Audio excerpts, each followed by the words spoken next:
अधिकांश समय देखा जाए जे 30 रु 35 वर्ष बयस अतिक्रम करने पर अनेक महिला समय पूर्वर वृद्ध देखा लगती। चेहरारे कुंचन, केश झड़िबा, थकापण एवं आत्मविश्वास अभाव यार साधारण लक्षण अटे। विशेषज्ञ माने विश्वास करती जे यार सबुठारु बड़ कारण हेउछि आमर जीवनशैली एवं खराब अभ्यास।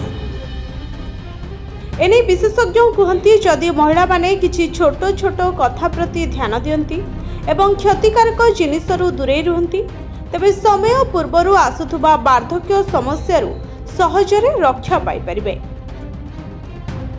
एबे आसंतु जानिबा केउ सबु दिग प्रति हमको विशेष ध्यान देबाकू पड़िबो। खराब खाद्यपेय एवं जंक फूड रो प्रभाव।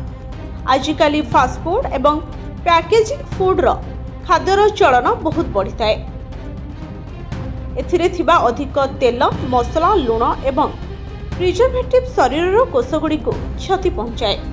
यार प्रभाव प्रथमे चर्म एवं केश उपरे देखा जाए। निज डाइट रे सबुज पनीपरिबा, ऋतुकालीन फल, ड्राई फ्रूट्स एवं पर्याप्त परिमाण में पानी शामिल करंतु। निद्राहीनता एवं चिंता, कम निद एवं चिंता चेहरा रे ग्लोइंग छड़े दी थाए। लंबा समय धरी एही अभ्यास चर्म को ढिला एवं बयसरु अधिक वृद्ध कर दिए। प्रतिदिन अति कम रे 7 रु 8 घंटा सुअंतु एवं योग, मेडिटेशन किंबा वॉक को निज दिनचर्या रे अंश करंतु। धूमपान एवं मद्यपान द्वारा बढ़ुवा विपद मध्य आसीपारे।